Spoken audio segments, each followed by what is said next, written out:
E aí pessoal, beleza? Vou só passar uma bem rápida aqui sobre processos politrópicos. A gente falou sobre alguns tipos A gente falou durante essas aulas de propriedades de substâncias puras, como que a gente define as propriedades, como a gente encontra as propriedades, são importantes, mas algumas coisas são relativas aos processos, né? Como as coisas acontecem.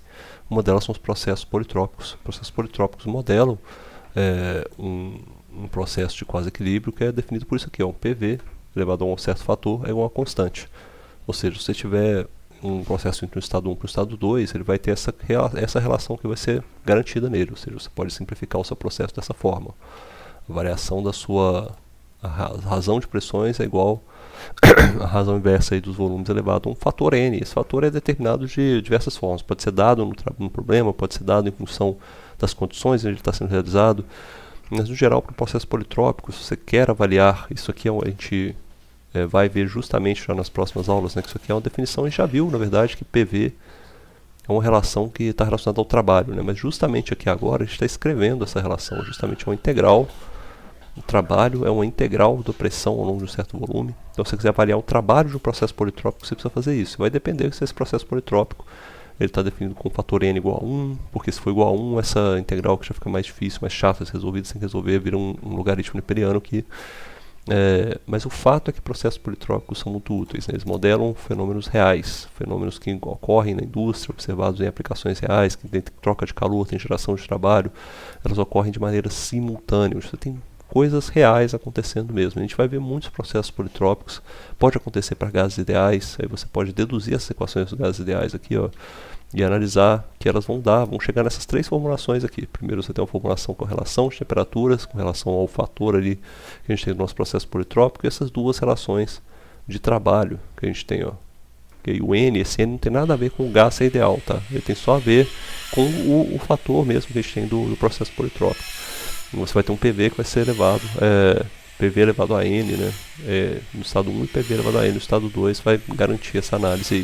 Se você for avaliar o trabalho, você precisa ter esse certo cuidado, mas aí a equação, por ser de um modelo de gás ideal, a gente acaba ficando só com a dependência de temperaturas, né? Lá em cima a gente ficou com dependência de volumes, mas aí a gente sabe que a gente tem essa relação pressão-volume, temperatura, a gente consegue simplificar isso tudo para essa fórmula aqui. De onde que vem esse N?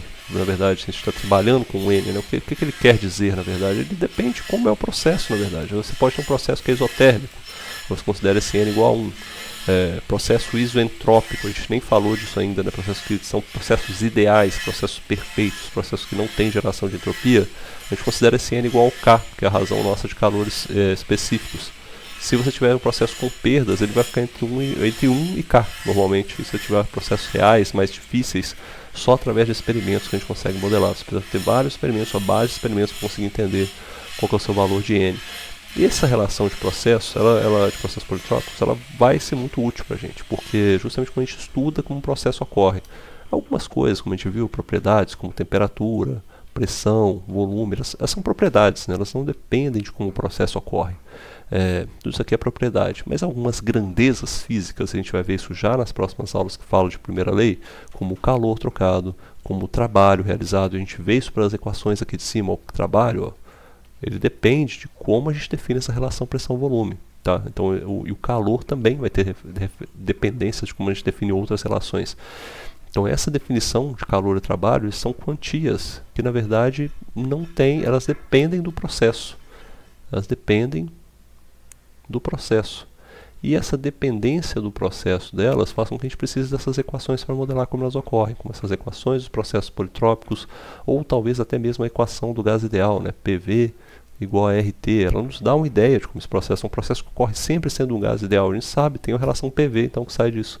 Então a gente precisa dessas informações normalmente para lidar com esse processo. Nem todos os processos são claros para a gente entender como é que eles ocorrem, mas alguns a gente consegue tirar alguma informação a partir dessas relações de pressão e volume, tá? Então é importante a gente entender processos politrópicos.